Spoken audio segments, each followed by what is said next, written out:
मेरा 18वां जन्मदिन था। डैड ने बहुत बड़ी पार्टी का आयोजन किया था। सब मेहमान आ गए थे, बस डैड नज़र नहीं आ रहे थे। घर में स्थित अपने ऑफिस में बैठे काम कर रहे होंगे। मैंने मॉम का गाउन पहना था और उनकी तरह बाल बनाए थे, इसलिए बिल्कुल उनका प्रतिबिंब लग रही थी। आदमकद शीशे में अपने आप को निहारते हुए सोच रही थी, काश इस समय वह भी मेरे साथ खड़ी होती तो हम दोनों बहने लगती। लेकिन 2 साल पहले एक सड़क हादसे के कारण वो मुझे और डैड को छोड़कर चली गई थी। इससे पहले मेरे आंसू बहने शुरू हो जाते, मैं जल्दी से कमरे से बाहर आ गई। सामने से अविरत अंकल आ रहे थे। मुझे देखते ही ठिठक गए। जिस हैरानी से वे मुझे देख रहे थे, मैं समझ गई एक पल को उन्हें लगा होगा कि मैं नहीं, मॉम आ रही हैं। अभी अंकल मॉम डैड के कॉलेज के समय से बहुत अच्छे दोस्त हैं और डैड के कुछ प्रोजेक्ट्स में बिजनेस पार्टनर। वो करीब आ गए थे और मुझे एकटक देखे जा रहे थे। उनकी चेहरे की व्याकुलता बता रही थी कि वो मॉम को कितना याद करते हैं। मॉम कहती थी वो किसी को बहुत प्रेम करते थे, परंतु कभी मिलवाया नहीं उससे। उसकी याद में कभी शादी भी नहीं की। मैंने हंसते हुए कहा, हैरान हो गए ना आप, बिल्कुल मॉम लग रही हूँ। डैड कहाँ हैं? उनको बुलाकर लाती हूँ। मैं लगभग भागती हुई डैड के ऑफिस की तरफ चली गई। दरवाज़ा खोलती उससे पहले ही एक लंबा चौड़ा बंदा बाहर निकला। एक पल को आंखें उससे टकराई होंगी और मेरी संपूर्ण देह सिहर सी गई। मैं तुरंत आगे बढ़ गई, लेकिन बहुत असहज महसूस कर रही थी। लगा जैसे किसी की निगाहें मेरा पीछा कर रही हैं। मैंने इस एहसास को झटक कर डैड की तरफ देखा तो मन बड़ा दुखी हुआ। जब से मॉम गई हैं, डैड बिल्कुल अस्त व्यस्त रहते हैं, न खाने का होश न कपड़ों का। अपने आप को संभालते हुए मैंने कहा, डैड सब मेहमान आ गए हैं, आप अभी तक काम कर रहे हो। मुझे देखते ही उनकी आंखों में चमक आ गई और मेरे सिर पर हाथ फेरते हुए तुरंत खड़े हो गए। उस दिन पार्टी में मुझे बहुत आनंद आया। अपने दोस्तों के साथ मैंने डांस और खूब मज़े किए। अखिल अपनी मम्मी पापा के साथ आया था। वह मेरा बचपन का दोस्त है और अपने आप को मेरा बॉयफ्रेंड बताता फिरता है। आधी रात से अधिक समय बीत चुका था। सब मेहमान चले गए थे। डैड और मैं बहुत थके हुए थे, पर डैड चिंतित और परेशान लग रहे थे। मेरे पास बैठते हुए मेरा हाथ अपने हाथ में लेते हुए बोले, मेरी बिटिया की स्कूल की पढ़ाई ख़त्म हो गई है। आगे मैं चाहता हूँ तू किसी दूसरे शहर में हॉस्टल में रहकर पढ़ाई कर। मैं आश्चर्य से डैड का मुंह देखती रह गई। आज से पहले तो उन्होंने मुझे दूर भेजने की बात नहीं की थी। अचानक ऐसा क्या हो गया? मुझे डैड की चिंता रहती थी। उनका स्वास्थ्य गिरता जा रहा था। मैं किसी भी हालत में उनको अकेला छोड़कर नहीं जाना चाहती थी, लेकिन उनकी आंखों में बेबसी थी। मैं जो करने जा रहा हूँ तेरी सुरक्षा और भलाई के लिए कर रहा हूँ। मुझ पर विश्वास रख, मैं सब बंदोबस्त कर दूँगा। बस तू किसी को नहीं बताना तू कहाँ पढ़ने जा रही है। इतने कातर स्वर में बोल रहे थे कि तब मैंने बहस करना उचित नहीं समझा। इससे पहले मैं कुछ बोल पाती या विरोध करती, 1 हफ्ते से भी कम समय में डैड के साथ हवाई जहाज़ में बैठी चेन्नई की यात्रा कर रही थी। उन्होंने मेरी स्नातक की पढ़ाई की व्यवस्था वहाँ के जाने माने प्राइवेट कॉलेज में कर दी थी। मुझे हॉस्टल में सामंजस्य बैठाने में कुछ समय लगा। डैड की याद भी बहुत आती थी, लेकिन जल्दी ही अपनी हम उम्र लड़कियों के साथ मस्त हो गई। मेरी कविता से अच्छी दोस्ती हो गई थी। हम दोनों एक दूसरे से घंटों बातें करते। डैड का व्यवहार अजीब हो गया था। वो मुझे अपने पास नहीं बुलाते। जब भी छुट्टियां होती स्वयं मिलने चले आते। 2 साल हो गए थे, मैं एक बार भी घर नहीं गई थी। जून में 1 महीने की छुट्टी में डैड ने 20 दिन विदेश घूमने का कार्यक्रम बनाया। मुझे तो बहुत अच्छा लगा इतना समय उनके साथ बिताकर, लेकिन वो बहुत खोए हुए से रहे। उनको वापस गए हुए 3 महीने हो गए। शुरू में 1-2 बार फ़ोन पर बात हुई, फिर न जाने क्यों फ़ोन मिला ही नहीं। पहले मुझे लगा व्यस्त होंगे, लेकिन कितने भी व्यस्त हों, हफ्ते में 1 फ़ोन तो अवश्य करते थे। कुछ समझ नहीं आ रहा था। और आज मैंने एक पोशाक खरीदी तो मेरा क्रेडिट कार्ड नहीं चला, मुझे पोशाक छोड़नी पड़ी। अगले दिन अकाउंट ऑफिस से बुलावा आया तो पता चला इस सेमेस्टर की फ़ीस का चेक नहीं आया था। 2 महीने से ऊपर हो गए थे। अब आगे पढ़ाई की इजाज़त नहीं थी जब तक हिसाब नहीं हो जाता। ऐसा तो पहले कभी नहीं हुआ। मुझे चिंता होने लगी थी। कमरे में आकर कविता को जब सब बातें बताईं तो उसे भी लगा कुछ गड़बड़ी है। मैंने उससे पैसे उधार लिए और घर वापस आने की तैयारी कर ली। मैं घर पहुंची तो बिल्कुल सन्नाटा था। ना घर के बाहर कोई गाड़ी खड़ी थी, ना कोई गार्ड। बगीचा जंगल की तरह लग रहा था। दरवाजे को हाथ लगाया तो खुल गया। अंदर कमरे खाली पड़े थे। एक से एक महंगे फर्नीचर, पेंटिंग और साज सज्जा का सामान, अधिकतर सब गायब थे। मुझे घबराहट हो रही थी। कुंती आंटी अंदर से आ रही थीं। उनके हाथ में सूटकेस था। मुझे देखते ही सूटकेस पटक कर मुझे गले लगाकर फूट फूट कर रोने लगी। कुंती आंटी ने मॉम को बचपन से पाला था। नानी की तबीयत ठीक नहीं रहती थी। शादी के बाद भी वो मॉम के साथ आ गई थीं और घर की सारी जिम्मेदारी उन पर थी। कुंती आंटी ने जो कुछ बताया सुनकर मेरे होश उड़ गए। बहुत विस्तार से नहीं जानती थी, लेकिन सारांश यह था कि डैड को मॉम के जाने के बाद से लगातार घाटा हो रहा था। जब कर्ज अधिक हो गया तो उन्होंने अपनी सबसे अधिक आधुनिक और लाभकारी फैक्ट्री उज्जैन खन्ना को बेच दी। उसमें महंगी विदेशी मशीनें थीं जिसके उन्हें अच्छी कीमत दी थी, लेकिन उज्जैन ने जब फैक्ट्री का अधिकार लिया तब उन आधुनिक मशीनों के स्थान पर पुरानी घटिया मशीनें उसे मिली।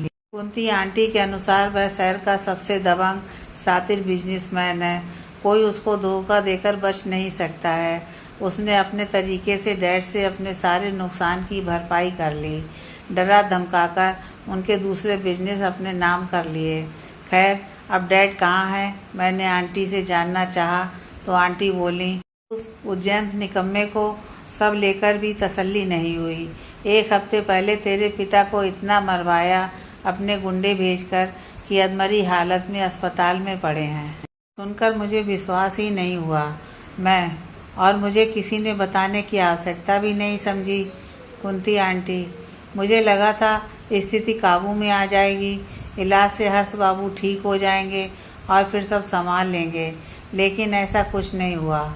मैंने अविरत को भी कई बार फ़ोन किया, लेकिन वह पता नहीं कहाँ है, फ़ोन तक नहीं उठाया। किसी तरह घर का सामान बेचकर मैंने हर्ष बाबू का अब तक का अस्पताल का बिल भरा है, लेकिन उनकी तबीयत में सुधार नहीं हुआ है। 2 दिन से मुझे भी धमकी भरे पत्र मिल रहे हैं कि अगर मैं यहाँ से नहीं गई तो मुझे भी मार डालेंगे। मैं अपना सामान बांध कर जा रही थी। सोचा था रास्ते में कहीं से तुम्हें फ़ोन करके सब बता दूंगी। अब तुम ही संभाल सकती हो ये सब सुनकर मुझे रोना आ गया। मैं अकेले कैसे सब काम संभाल सकती हूँ? मैं डरपोक किस्म की लड़की हूँ। मैंने आज तक कोई भी काम अपने आप निर्णय लेकर नहीं किया। हमेशा मॉम और डैड पर निर्भर रही हूँ। मैंने याचना भरे स्वर में कुंती आंटी से कहा, अब तो मैं आ गई हूँ, आप प्लीज़ मेरे साथ रहो। अकेले तो मुझे बहुत डर लगता है। वो मान गई और अंदर रसोई में मेरे लिए कुछ खाना बनाने चली गई। जब मैंने अस्पताल में डैड को देखा तो बहुत रोना आया। बेसुध पड़े थे, दुनिया भर की ट्यूब लगी थी, मुझे पहचान भी नहीं रहे थे। अस्पताल बहुत निम्न स्तर का था, कुछ खास सुविधाएं नहीं थीं। उन्हें तुरंत अच्छे अस्पताल में स्थानांतरित करना पड़ेगा, लेकिन इसके लिए पैसे चाहिए, तो सबसे पहले पैसों का इंतजाम करना होगा। मैं सीधे अखिल के घर गई। उसकी मॉम और वह घर पर ही थे। अखिल मुझे देखते ही खुशी से उछल पड़ा, लेकिन उसकी मॉम मुझे टेढ़ी नज़रों से देख रही थी। मैंने डैड की हालत के बारे में बताया और कुछ सहायता करने की विनती की। उनकी मॉम तीखे स्वर में बोली, देखो मानसी, हर्ष भाई साहब ने उज्जैन जैसे प्रतिष्ठित उद्योगपति को धोखा देने का सोचा भी कैसे? एक झूठे धोखेबाज इंसान की हम कोई सहायता नहीं कर सकते। सच पूछो तो हम तुम जैसे परिवार से अब कोई रिश्ता नहीं रखना चाहते हैं। मुझे सुनकर अच्छा नहीं लगा। मैंने अखिल की तरफ देखा तो वह नज़रें चुरा चुका था। ये तो मैं हमेशा से जानती थी कि अखिल में अपने बलबूते पर कुछ करने की हिम्मत नहीं है, लेकिन अपनी दोस्त को बुरे समय में कुछ सहारा तो दे सकता था। मैं चुपचाप बाहर आ गई। मैं तो अच्छा हुआ ऑटो को मैंने रोक कर रखा था। वहाँ से मैं अभिरत अंकल के घर गई। शायद वो घर पर मिल गए। फ़ोन तो उठा नहीं रहे थे।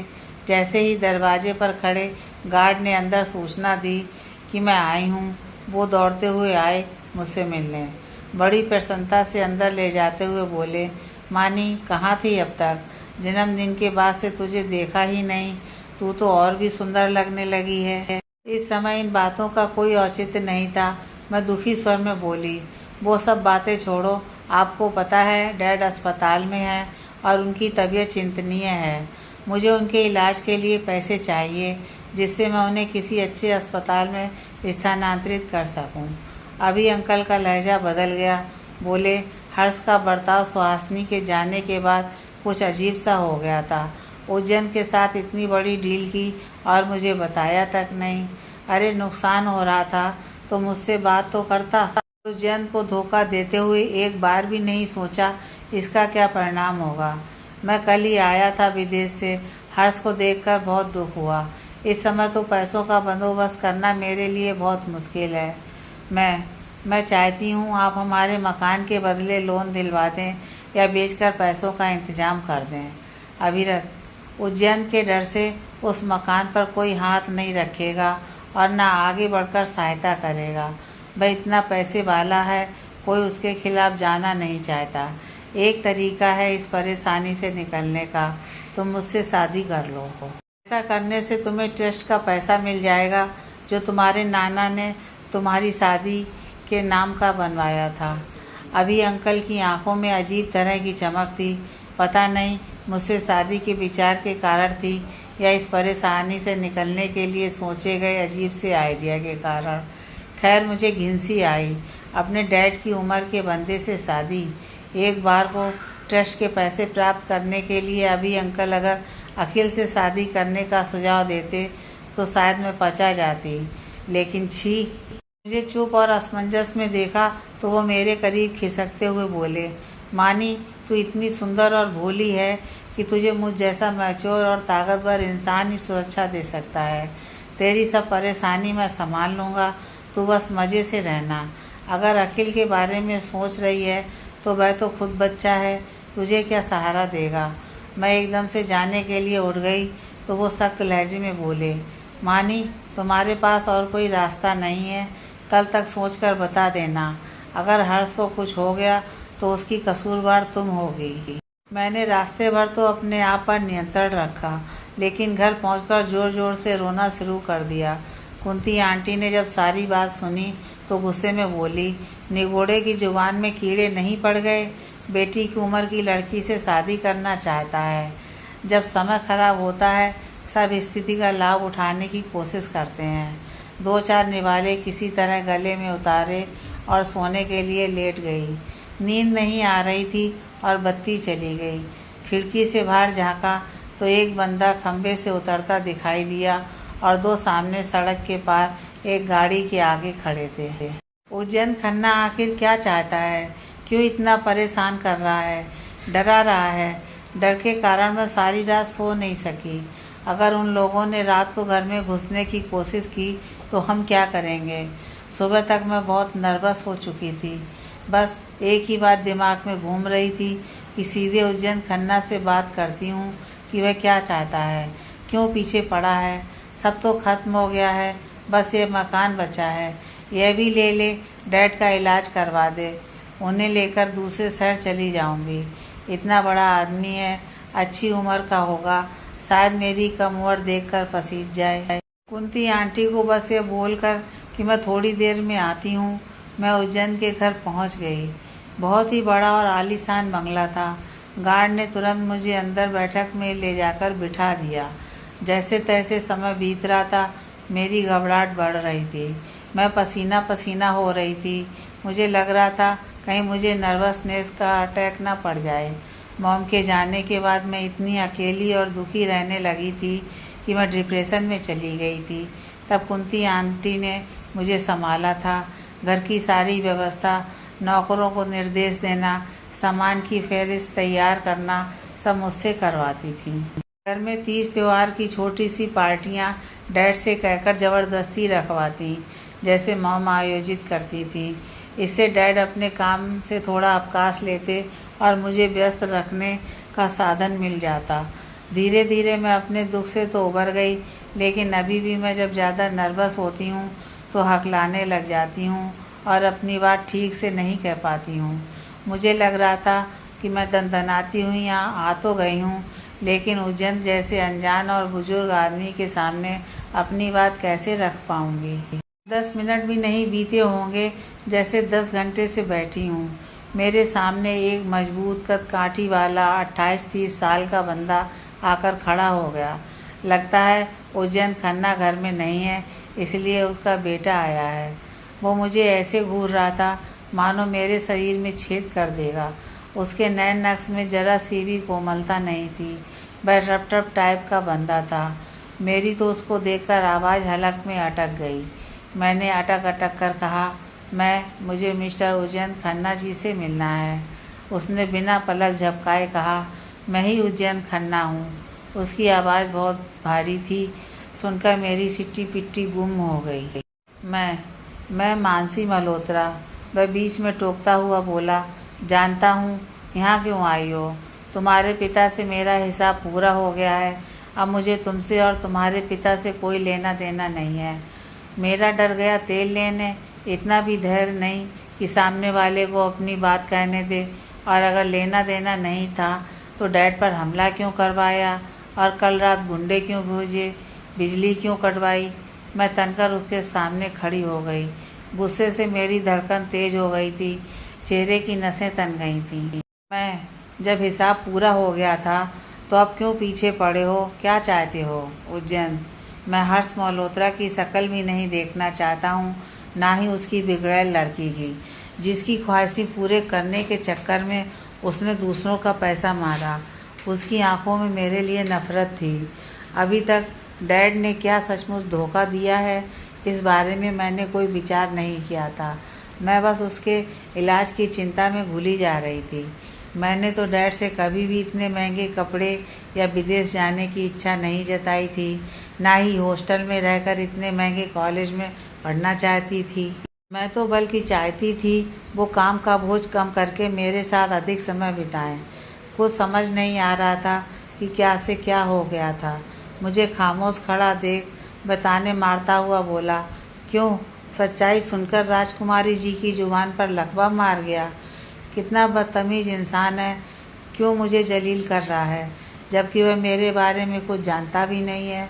मैंने उसकी तरफ हिकारत भरी नज़रों से देखते हुए कहा, आप जैसे नीच आदमी से बहस करके मैं अपनी जुबान गंदी नहीं करना चाहती। शर्म तो आपको आनी चाहिए। इतनी उम्र के नियत्ते लाचार आदमी पर हमला करवाया और रात भर मेरे घर के बाहर गुंडे खड़े किए। उसके चेहरे पर आश्चर्य का भाव था। मैंने मन ही मन सोचा, देखा अब चोरी पकड़ ली गई तो आश्चर्यचकित होने का नाटक कर रहा है। सोचा भी नहीं होगा मैं सीधे उसके मुंह पर इल्ज़ाम लगाऊंगी। मैं ये सब बातें भुलाने को तैयार हूँ। आप बस मेरे डैड का किसी अच्छे अस्पताल में इलाज करवाने का इंतज़ाम कर दें। वह कुछ सोचते हुए बोला, मैं तुम्हारे पिता का इलाज करवा सकता हूँ, लेकिन बदले में तुम्हें मेरे घर की व्यवस्था संभालनी होगी। जितने दिन वो अस्पताल में रहेंगे तुम यहाँ रहकर मेरी नौकरी करोगी। हे भगवान, यह आदमी कितना नीच हो सकता है, मैं सोच भी नहीं सकती। वो केवल मुझे बेइज्जत करने के तरीके ढूंढ रहा है। यहाँ रात दिन नौकरी पर रखकर मुझे ताने मारकर छलनी करना चाहता है, लेकिन मेरे पास विकल्प ही क्या है? या तो अविरत से शादी करके सारी ज़िंदगी दांव पर लगा दूं, या यहाँ रहकर 3-4 महीने इसके ताने सुनती रहूं। अगर इसने कोई अश्लील हरकत की या मेरे अकेलेपन का फ़ायदा उठाने की कोशिश की तो मैं क्या करूँगी? कुछ समझ में नहीं आ रहा था क्या करूँ। दोनों ही स्थिति में मेरी इज्जत दांव पर लगी थी। मैंने जब आंखें उठाकर उज्जैन का चेहरा देखा तो वह मुझे बेसब्री से ताक रहा था, मेरे उत्तर के इंतजार में। उसकी आंखों में अविरत वाला वहसीपन नहीं था। मेरे दिल को लगा मैं शायद इस अजनबी के साथ अधिक सुरक्षित रहूंगी। बस कानों में थोड़ा उंगली डालकर रहना होगा। उज्जैन सूखी हंसी हंसते हुए बोला, लगता है मल्लिका की काम करने के नाम पर जबान सूख गई है। प्रिय डैडी के राज में तो एक गिलास पानी भी उठाकर नहीं पिया होगा। डरपोक इंसान को इतना गुस्सा दिला दो कि वह ज्वालामुखी की तरह फट जाए। अगर मैं इस समय इतनी बेबस नहीं होती तो आज उसका मुंह नोच लेती। इस बेवकूफ़ को क्या पता कुंती आंटी ने 2 साल मुझसे कितना काम करवाया था केवल व्यस्त रखने के लिए। खाली बैठती थी तो न जाने क्या क्या सोचने लगती थी। कई बार मैं उनसे लड़ पड़ती थी, लेकिन फिर उनका प्रेम और चिंता देखकर चुपचाप जैसा कहती थी करती जाती थी। मैं फिर अकड़कर अपनी 5 फुट 2 इंच की लंबाई को और खींचते हुए उससे कड़क आवाज़ में बोली, मुझे मंजूर है, लेकिन आपको वादा करना होगा कि आप मेरे साथ कोई ओछी हरकत नहीं करेंगे। वह ठहाका मारकर ऐसे हंसा जैसे मैंने कोई चुटकुला सुना दिया हो। फिर चिढ़कर भरी आवाज़ में बोला, तुम अपने आप को इतना सुंदर समझती हो कि सोचती हो हर किसी के पास तुम्हें छेड़ने के अलावा और कोई काम नहीं है। अरे मैडम, दुनिया में सब काम करते हैं 2 वक्त की रोटी खाने के लिए। तुम्हारे डैड की तरह धोखा देकर नहीं कमाते और ना ही तुम्हारी तरह हर कोई बाप के पैसे पर गुलछर्रे उड़ाता है। हे भगवान, क्या इसी तरह के ताने मारकर ये मेरा दिल छलनी करता रहेगा। अब मेरी आंखों में आंसू आ गए थे। मैंने अपनी पलकें झुकाकर चेहरा नीचे कर लिया। उसे इस जीत की खुशी नहीं देना चाहती थी कि वह अपनी जली कटी बातों से मुझे आहत करने में कामयाब हो गया था। इससे पहले मुझे जीवन में प्यार और सुरक्षा मिली थी, लेकिन 2 दिन में मैंने लोगों का असली रूप देख लिया था। कुछ पल शांत रहने के बाद वह संयत स्वर में बोला, ड्राइवर और मिस्टर कासलीवाल को अपने साथ ले जाओ। वे तुम्हारी हर्ष मल्होत्रा को दूसरे अस्पताल में स्थानांतरित करने में मदद कर देंगे। फिर अपना सामान लेकर यहाँ आ जाना। हफ्ते में एक बार आधे दिन के लिए अपने पिता से मिलने जा सकती हो, और बिना बताए इस घर से बाहर कदम रखा तो हमारी डील समाप्त। शाम को जब मैं सारा काम निपटाकर लौटी तो 8 बज रहे थे। थकान के कारण मेरा बुरा हाल था। रामदीन ने मेरा सामान एक सुंदर से गेस्ट रूम में रखा तो मेरी आंखें फटी रह गईं। मुझे तो लगा था कोई दुछत्तिया स्टोर रूम मिलेगा रहने को। हो सकता है उज्जैन को पता भी ना हो उसका स्टाफ मुझे कहाँ ठहरा रहा है। जब चिल्लाएगा तब देखूंगी। अभी तो स्नान करके तरोताज़ा हो जाती हूँ। नहाकर कमरे में आई तो रामदीन बोला, खाना लग गया है, आप डाइनिंग रूम में आ जाइए। लगता है स्टाफ को पता नहीं है कि मैं किस हैसियत से इस घर में रहने आई हूँ। उज्जैन खाने की टेबल पर बैठा था। मैं एक थप खड़ी हो गई। पता नहीं क्या चाहता है, खाना मैं सर्व करूँ क्या? वह मुझे देखते ही बोला, मैंने स्टाफ को कह दिया है कि तुम मेरे किसी दोस्त की बहन हो, कुछ समय के लिए यहाँ रहोगी। तुम टेबल पर बैठकर खाना खा सकती हो, लेकिन कल से काम पर लग जाना। उसमें कोई लापरवाही नहीं होनी चाहिए। मुझे एक एक चीज़ का हिसाब चाहिए जो इस घर के रख रखाव में खर्च हो रहा है। वो उचित है या अधिक है, कौन सा स्टाफ ठीक से काम करता है या नहीं। मुझे विस्तार से हर बात की रिपोर्ट चाहिए। मैं उसकी बात सुन रही थी, लेकिन मेरा ध्यान खाने की ओर था। मैंने सुबह से कुछ नहीं खाया था। जैसे ही खाना परोसा गया, मैं भुक्कड़ की तरह टूट पड़ी। जब मेरा आधे से अधिक पेट भर गया तो मैं कुछ पल के लिए रुकी और एक रोटी लेने के लिए जैसे ही नज़रें उठाईं, मैं मुझे बड़े ध्यान से देख रहा था। हे भगवान, यह अब एक और नया ताना मारेगा। लेकिन उसने एक व्यंग्यात्मक मुस्कान डाली और अपना खाना खाने लग गया। भाड़ में जा तू और तेरे ताने। मैंने प्लेट में और खाना परोसा और भरपेट भोजन किया। मैं 6 बजे का अलार्म लगाकर सोई थी, लेकिन मेरी आँख 7:30 बजे खुली। 2 दिन की थकान और टेंशन के बाद आज बहुत गहरी नींद आ गई थी। बाहर आकर देखा उज्जैन तैयार था और टेबल पर बैठा नाश्ता कर रहा था। मैं सर से आंखें नहीं मिला पा रही थी और उसके चेहरे पर वही टेढ़ी मुस्कान थी, जैसे कह रहा हो, मैं तो पहले से ही जानता था तुम्हारे बस का कुछ नहीं है। वह बिना कुछ बोले तेज़ी से बाहर चला गया। मैं वहीं पड़ी कुर्सी पर बैठ गई और गहरी गहरी सांसें लीं। कितनी ऊर्जा भरी है इस बंदे में, आसपास सबको नर्वस कर देता है। मैंने सारे घर को घूमकर बहुत ध्यान से देखा। बहुत खूबसूरत बना था, लेकिन साज सज्जा बेतरतीब तरीके से की गई थी। किसी दीवार पर 3-4 तस्वीरें तो कोई कमरा बिल्कुल बेरंग। दीवारों के रंग, फर्नीचर्स, पर्दे सब बेमेल लग रहे थे। लगता है कई सालों से इसकी साज सज्जा पर किसी ने ध्यान नहीं दिया। साफ दिख रहा था, कोई परवाह करने वाला नहीं था। 2 कमरे बंद पड़े थे, खुलवाए तो उसमें बेशकीमती पेंटिंग, साज सज्जा की वस्तुएं, फर्नीचर ढक कर रखे गए थे। 2-3 सालों से खोले ही नहीं गए थे कमरे। रसोई में भी कोई हिसाब किताब नहीं था। आवश्यकता के अनुसार सामग्री नहीं आती थी। जितना किराना शुरू से आ रहा था बस हर महीने आ जाता, जो नहीं प्रयोग में आता इधर उधर कर दिया जाता। काम करने वाले नौकर अधिक थे, जितना काम नहीं था। इसके कारण कोई भी काम सलीके से नहीं होता था। सब एक दूसरे पर टाल देते और मौज मस्ती में लगे रहते। उज्जैन रोज़ सुबह 8 बजे चला जाता और रात 8 बजे आता। खाना खाता, थोड़ी देर लैपटॉप पर काम करता और सो जाता। उसे घर के रख रखाव देखने का समय नहीं था और मुझे लगता है उसे इस विषय में कुछ समझ भी नहीं होगी। 3 दिन में मैंने घर की सारी कीमती वस्तुओं की उनकी कीमत के अनुसार फहरिस्त बनाई। कहाँ फिजूल खर्ची हो रही थी और कहाँ खर्चे की आवश्यकता थी। घर में कितने काम करने वालों की आवश्यकता थी और कौन कैसा काम कर रहा था। यह सब बातें मैंने करीने से लिखकर उज्जैन को रात के खाने के बाद दे दी।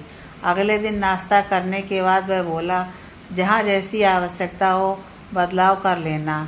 उसके चेहरे पर व्यंग्यात्मक मुस्कान नहीं थी।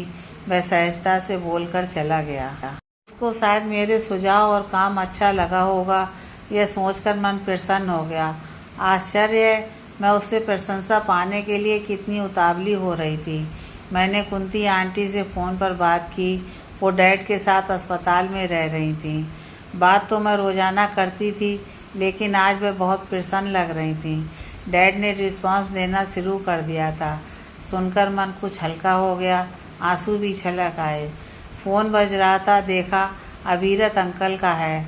वो गुस्से से बोल रहे थे, कहाँ हो तुम? 4 दिन से पता नहीं, बिना बताए कहाँ चली गई तुम? हर्ष को भी अस्पताल से छुट्टी दिलवा दी, आखिर चाहती क्या हो तुम? मैंने फ़ोन पर कहा, अंकल आप परेशान मत हो, मैंने पैसों का इंतज़ाम कर लिया है। मैंने फ़ोन काट दिया और बंद कर दिया।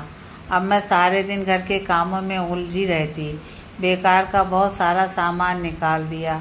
मुझे लगा था स्टाफ मेरी दखलंदाजी नापसंद करेगा, लेकिन ऐसा कुछ नहीं हुआ। उन्हें उचित मार्गदर्शन अच्छा लगा। मुझे इस काम में आनंद आता है। मैंने सोच रखा था ग्रेजुएशन के बाद 2 साल का इंटीरियर डिजाइनिंग का कोर्स करूंगी। अब तो पता नहीं जिंदगी आगे और क्या क्या दिखाएगी। मैंने घर की सारी साज सज्जा ही बदल दी। स्टोर में बंद सामान को भी साफ करके उचित स्थान पर रखवा दिया। उज्जैन से बस खाने की मेज पर भेंट होती और वह कुछ अधिक नहीं बोलता, लेकिन हाँ, मुझे लगता उसकी निगाहें मुझ पर होती हैं और मुझे अच्छा लगता, सुखद सा महसूस होता। जब रविवार आया तो मुझे लगा उज्जैन सारा दिन घर में ही रहेगा। मैं कैसे सामना करूंगी उसका, इतनी देर सोचकर ही अजीब लग रहा था। फिर डैड से भी मिलना था। मैं आधे दिन की छुट्टी लेकर अस्पताल चली गई। डैड अब सबको पहचान रहे थे। मुझे देखते ही उनकी आंखों में आंसू आ गए। खाना अभी ट्यूब से दिया जा रहा था, इसलिए बोल नहीं सकते थे। मैं उनके पास उनका हाथ पकड़कर बैठी रही और इधर उधर की बातें करती रही। उनके सेहत में सुधार देख दिल को तसल्ली हुई। मन ही नहीं कर रहा था कि डैड को छोड़कर जाने का। जब 8:30 बज गए तो उठना पड़ा। मैं सोच रही थी उज्जैन खाना खाकर अपने कमरे में चला गया होगा, लेकिन मैं गलत थी। वह भोजन के लिए मेरे इंतजार में बैठा था। खाना खाते हुए बोला, तुमने तो घर की काया ही पलट दी। बहुत सुंदर लग रहा है। तुम्हारे डैडी कैसे हैं अब? मैं, धीरे धीरे उनकी सेहत में सुधार हो रहा है। उज्जैन, कल मेरे कुछ विदेशी क्लाइंट खाने पर आएंगे। उन्हें भारतीय पारंपरिक माहौल और भोजन चाहिए। मैं चाहता हूँ तुम घर में इस सब की व्यवस्था करो। अगले दिन मैंने बहुत मेहनत से सारी व्यवस्था की। भारतीय भोजन तो बनवाया ही, फूलों की रंगोली और पारंपरिक तरीके से बैठक और आंगन सजाया। स्टोर रूम में से पीतल के दिए और कुछ मूर्तियां निकालकर इधर उधर रख दी। आंगन में खुले में लालटेन की रोशनी में खाने की व्यवस्था की। स्वयं मॉम की हाथ की काम की सूती साड़ी पहनी। जब उज्जैन की आंखों में प्रशंसा देखी तो मन पुलकित हो गया। मेहमानों ने भी प्रशंसा करने में कोई कमी नहीं छोड़ी। उज्जैन आगे बढ़कर सब कामों में सहयोग दे रहा था। ऐसा लग रहा था मानो हम दोनों कपल्स हैं। अगले दिन थकान महसूस हो रही थी और मन बहुत उदास था। 5 साल हो गए थे, आज ही के दिन मॉम मुझे छोड़कर चली गई थी। मेरे लिए इस बात को स्वीकार करना आज भी मुश्किल है कि मॉम अब कभी मुझे नहीं दिखेंगी। मैं सारे दिन बहुत अनमनी रही। डैड अस्पताल में अकेले अपनी सेहत के लिए लड़ रहे हैं। कितना अकेला महसूस कर रहे होंगे। उन्हें कुछ हो गया तो मैं तो बिल्कुल अकेली रह जाऊंगी। रात को खाने पर उज्जैन बहुत उत्साहित था। कल की पार्टी की सफलता के कारण मेहमानों की प्रतिक्रिया और उनसे प्रभावित होकर मिले लाभ की चर्चा कर रहा था। मैं बुझे मन से उसकी बातों में शामिल हो रही थी। दिन में थोड़ी देर रोई भी थी, जिसके कारण सिर भारी हो गया था और आंखों में जलन हो रही थी। थोड़ी देर बाद वह भी खामोश हो गया और खाना खाकर अपने कमरे में चला गया। मेरा मन अपने कमरे में जाने का नहीं था। बंद कमरे में अकेलापन और कचोटता है। मैं थोड़ी देर के लिए बरामदे में सीढ़ियों पर बैठ गई। ठंडी हवा भी थी, लेकिन मैं अपने दिमाग को बंद करके बैठी थी। कुछ महसूस नहीं करना चाहती थी। थोड़ी देर बाद हल्की सी गर्माहट महसूस हुई। मेरे कंधे पर सार डालकर उज्जैन भी मेरे करीब सीढ़ियों पर बैठ गया। वह बोला, क्या हुआ, इतनी चुप और उदास क्यों हो? तुम्हारे डैड तो ठीक है ना? वैसे मैंने सुबह ही डॉक्टर से बात की थी। उसके स्वर में अब उलाहना नहीं होती है, बल्कि कोमलता होती है, जिसके कारण मेरे आंसू निकल पड़े। उसने हौले से मेरा सिर अपने कंधे पर टिका दिया और मुझे अपनी बाहों के घेरे में ले लिया। मैंने बस इतना कहा, मॉम की बहुत याद आ रही है। हम काफ़ी देर बिना कुछ बोले ऐसे ही बैठे रहे। मुझे उसकी नज़दीकियाँ बहुत सुकून दे रही थीं। जब रात गहरी हो गई तो हम दोनों अपने अपने कमरे में सोने चले गए। अगले दिन मैं तैयार हो रही थी कि उज्जैन के चिल्लाने की आवाज़ आई। बाहर गई तो उज्जैन तौलिया लपेटे रामदीन पर चिल्ला रहा था। मैं अवाक उसके मांसपेशियों से मजबूत शरीर को देखती रह गई। मेरा मुंह खुला था, मैं आंखें झपकाना तक भूल गई थी। मुझे इस तरह घूरते देख वह मुझ पर गुर्राया। ऐसे क्या देख रही हो? क्या तौलिया लपेट कर नहीं घूम सकता कोई? मैं घबराकर बोली, नहीं जी, आपका घर है, आप जो चाहें लपेट कर घूम सकते हैं। और मैं भागकर अपने कमरे में घुस गई। रात को जब उसके करीब बैठती थी तो लगता था हमारी दिल की धड़कनें एक हो गई हैं। लेकिन इस समय ऐसा लगा जैसे मेरा तन एक चुंबकीय आकर्षण से उसकी ओर खींचा जा रहा था। एक एक पोर मेरे शरीर का सजग और सचेत हो गया था। अगर वह चिल्लाता नहीं तो मैं शायद उससे लिपट ही जाती। मैं कमरे से बाहर उसके जाने के बाद ही निकली। रामदीन से पूछा कि वह क्यों गुस्सा हो रहा था। उसने बताया, उज्जैन को जब अपने मनपसंद कपड़े नहीं दिखते तो वह ऐसे ही शोर मचाता है। उसने 2 दिन पहले ही कपड़े धोने डाले थे। अभी तक मैं उसके कमरे में नहीं गई थी। मैंने निश्चय किया उसका कमरा ठीक करूँगी। मैं उसके बारे में जानना चाहती थी, उसकी वस्तुएं देखना चाहती थी। एक बहुत बड़े कोलाज पर उसकी खतरनाक खेलों, पहाड़ों और समुद्र पर खींची तस्वीरें लगी हुई थीं। मैं और वह एक दूसरे के बिल्कुल विपरीत स्वभाव के हैं। मुझे इन तस्वीरों को देखकर ही चक्कर आ रहे हैं और इसे इन रोमांचक खेलों में कितना आनंद आता है।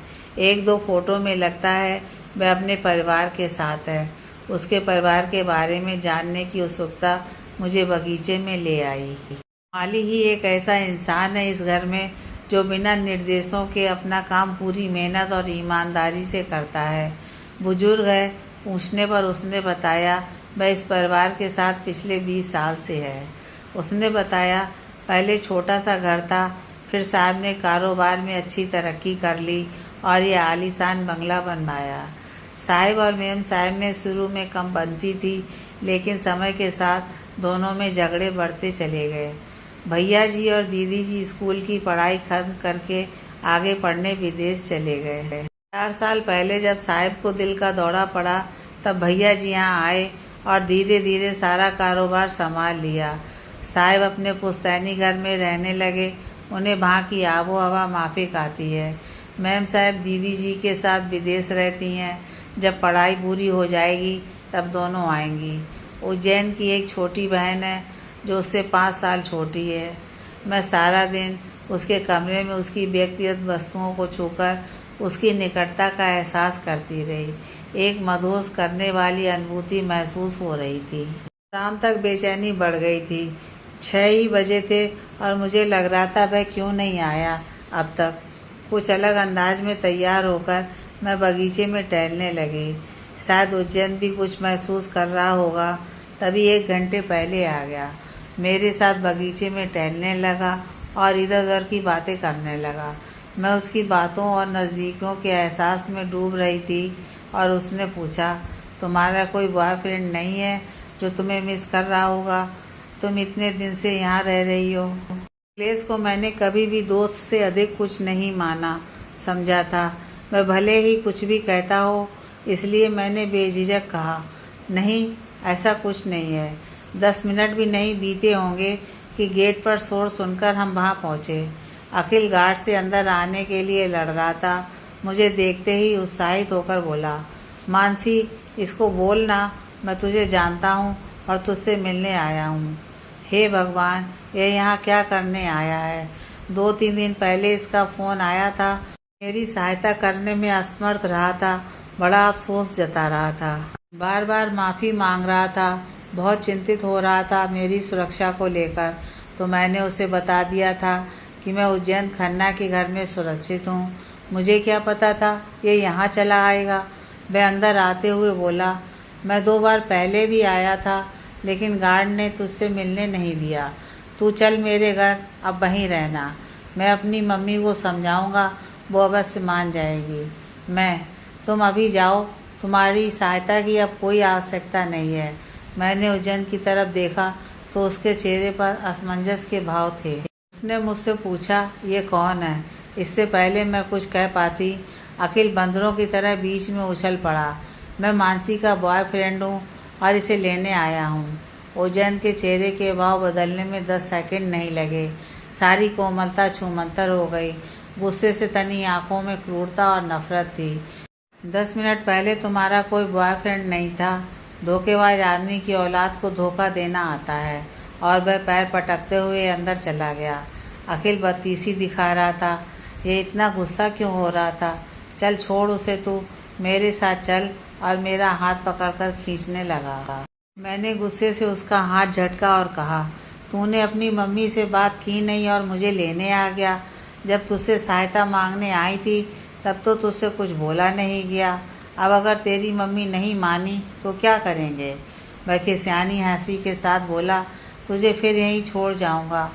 समझ नहीं आ रहा था कि अपने बाल नोचूं या इस बेवकूफ़ का मुंह तोड़ दूं। मैंने उससे गुस्से में कहा, तुझमें क्या बिल्कुल अकल नाम की कोई चीज़ नहीं है?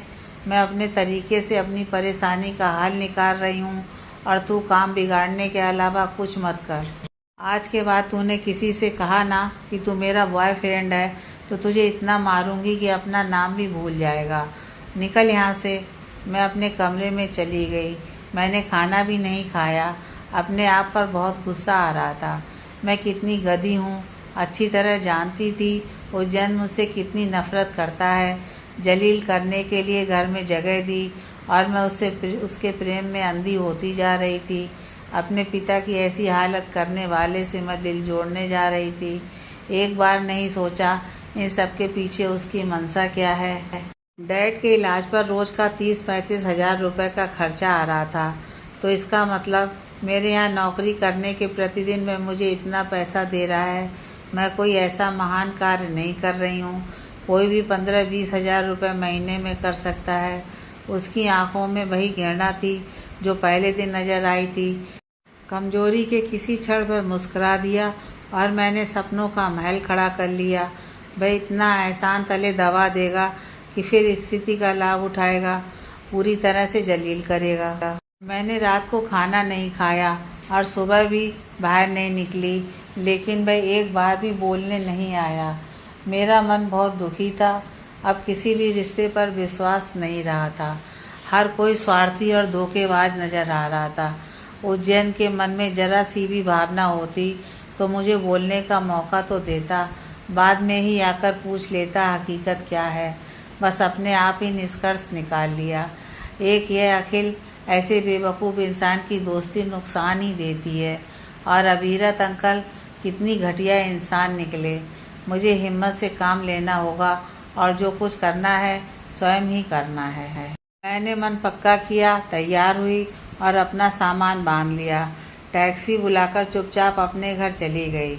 उज्जैन से अब मेरा कोई वास्ता नहीं रहा। हमारे बीच की डील भी समाप्त। बिना सामान और बिजली के घर भी बेगाना सा लग रहा था।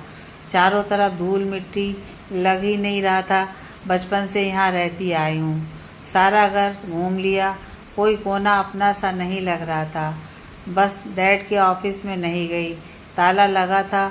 इसकी चाबी कुंती आंटी के पास नहीं थी, लेकिन मेरे गुच्छे में थी। मैं खोलकर अंदर गई तो एकदम से रोना आ गया। इतना समय डैड इस कुर्सी पर बैठे काम करते रहते थे और जब मुझे अकेले डर लगता था तो यही किताबें लाकर अपनी पढ़ाई करने लगती थी। मैंने डैड के कागजात देखे तो मुझे एक वकील का नंबर मिला। मैंने फ़ोन पर बात की तो उन्होंने बताया कि आजकल डैड का सब काम वो ही देखते हैं। मैंने उन्हें सारी बात बताई तो उन्होंने आश्वासन दिया कि वो मेरी हर संभव सहायता करेंगे। निश्चिंत होकर मैं अस्पताल जाने के लिए घर से निकली तो सामने से अभीरत अंकल आते दिखाई दिए। अस्त व्यस्त लड़खड़ाते हुए आ रहे थे। लगता है नशे में हैं, पीने के लिए रात का भी इंतजार नहीं करते। मुझे देखते ही मेरे कदमों में बैठ गए और रोने लगे। कहाँ गायब हो गई थी, ढूंढ ढूंढ कर पागल हो गया हूँ सुहासिनी। अब तुम्हारे बिना जिंदा नहीं रह सकता मैं तुम्हें बहुत प्यार करता हूँ। मैं आश्चर्य से अंकल को देख रही थी। वो मुझे मेरी मॉम समझ रहे थे। मैं तुम्हें रानी बनाकर रखता, लेकिन तुमने हर्ष से शादी क्यों की? मैं तुम्हें देख देख कर जी रहा था, लेकिन तुम फिर गायब हो गई। तुम्हें पाने के लिए मैंने हर्ष की गाड़ी का ब्रेक फेल किया और तुम ही उस गाड़ी में बैठ गई। तुमने मुझे दोबारा धोखा दिया। हर्ष को मारना चाहिए था, वह तुम्हारे लायक नहीं था, तुम्हारी सुरक्षा भी नहीं कर सकता था। तुम कहाँ चली गई? मैंने तुम्हें हर जगह तलाशा। अभीरत जोर जोर से रोने लगे। मैं दहशत से उनकी तरफ देख रही थी कि वो क्या बोल रहे हैं। इसका मतलब माँ की मृत्यु के लिए वो जिम्मेदार हैं। मैंने उन्हें झकझोरते हुए कहा, आप क्या कह रहे हैं? आपको पता भी है आपने मेरी मॉम को मारा है? वो जैसे होश में आए हों, मुझे ध्यान से देखते हुए बोले, मानी तुम कब आई? उस दिन जन्मदिन पर तुम बिल्कुल सुहासिनी लग रही थी, एकदम फरिश्ता सी। मैं बस तुम्हें देखता ही रह गया और सोचा अगर सुहासिनी नहीं तो तुम मेरी बनकर रहोगी। लेकिन फिर हर्ष ने न जाने तुम्हें कहाँ छुपा दिया। मैंने उससे कितनी बार पूछा, उसने नहीं बताया। वह बहुत बुरा इंसान है, हमेशा मेरे प्यार के बीच में आ जाता है। मैंने उसके व्यापार में भी घोटाला किए, उसके मशीनें भी गायब करवा दी, लेकिन उसने तुम्हें नहीं बुलवाया। वो फिर रोने लगे। तुम्हारी याद में पागल हो गया हूँ सुहासिनी, क्यों चली गई मुझे छोड़कर? वो फिर आसमान की तरफ देखकर बोल रहे थे, जब डैड ने मुझे नहीं बुलाया तो आपने क्या किया? वो अपनी ही दुनिया में खोए हुए थे। बोले, मैंने हर्ष को गुंडों से पिटवाया। उसके मरने पर तो तुम दुनिया के किसी भी कोने से अवश्य आती, और देखो तुम आई ना। मानी, अब तुम मेरी हो, केवल मेरी। उनकी आंखों में पागलपन झलक रहा था। वो अजीब तरीके से हंस रहे थे और उन्होंने मेरा हाथ कसकर पकड़ लिया। अब तुम मेरे घर में बंद रहोगी सुहासिनी, कहीं नहीं जाओगी। फिर गायब हो गई तो मैं तुम्हें कहाँ से लाऊंगा? मेरी प्यारी सुहासिनी मेरी आंखों के सामने रहेगी हमेशा। उन्होंने मेरा हाथ इतनी ज़ोर से पकड़ रखा था कि लग रहा था हड्डियों का चूरा हो जाएगा। मुझे डर लग रहा था, फिर भी अपनी आवाज़ को नियंत्रित करके बोली, अंकल आप गलत समझ रहे हैं। मैं सुहासिनी नहीं मानसी हूँ, लेकिन वे अपनी धुन में बढ़े जा रहे थे। अब मुझे अपनी सुरक्षा को लेकर चिंता होने लगी थी। तभी सामने से पुलिस आती दिखाई दी और उनके पीछे उज्जैन। पुलिस अफसर ने जब अभिरत से कहा, आपको गिरफ्तार किया जाता है। हर्ष मल्होत्रा ने आपके खिलाफ रिपोर्ट लिखवाई है कि आपने उन पर जानलेवा हमला करवाया था और उनके साथ व्यापार में जालसाजी की है।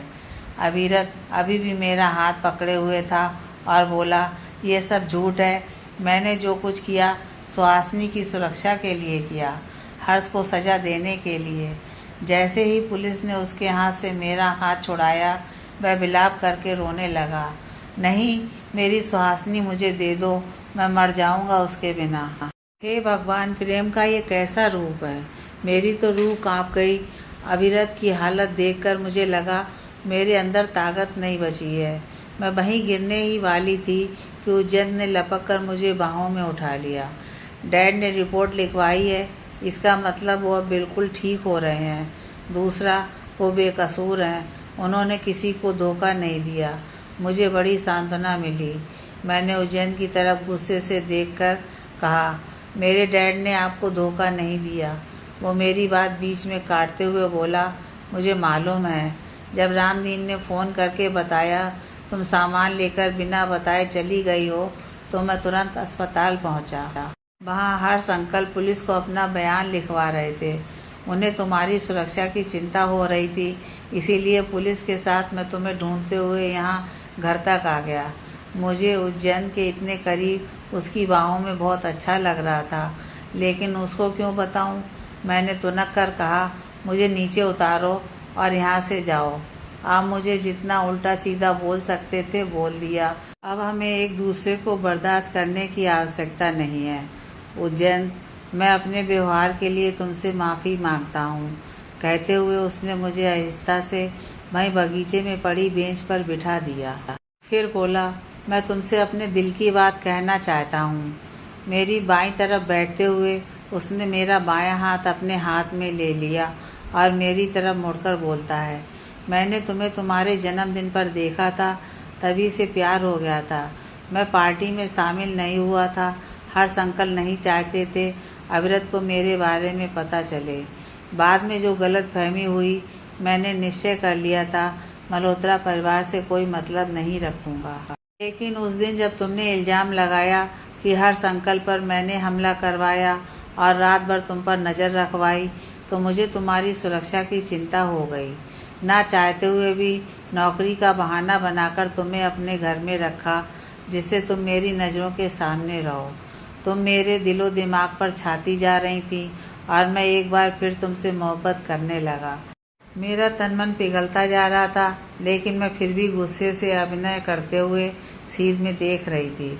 उसने दूसरे हाथ से मेरा चेहरा अपनी तरफ मोड़ा और मेरी आंखों में देखते हुए अपना मुंह आगे बढ़ाने लगा। मैं घबराकर बोली, यह क्या करने की सोच रहे हो? मैंने अभी हाँ नहीं किया है। उज्जैन हल्की सी झुंझलाहट के साथ बोला, अब इसमें हाँ या ना वाली क्या बात है? सब बातें साफ तो हो गई हैं। उस दिन जब मैं तौलिया लपेटकर घूम रहा था, तब तो मुझसे लिपटने के लिए इतना आतुर हो रही थी। हे भगवान, कुछ भी बोलता है। मैं तो शर्म से लाल हो गई और उसने अपने होठों से किस कर लिया। ये बंदा तो रॉकेट की गति से काम करता है। अगर मैं इसके सामने सोचती रह जाऊंगी तो यह तो पता नहीं कहाँ से कहाँ निकल जाएगा। इस पल को महसूस करने के अलावा मेरे पास कोई विकल्प नहीं था। मैंने भी अपनी बाहें उसके गले में डाल दी और उसको अपने और नज़दीक खींच लिया।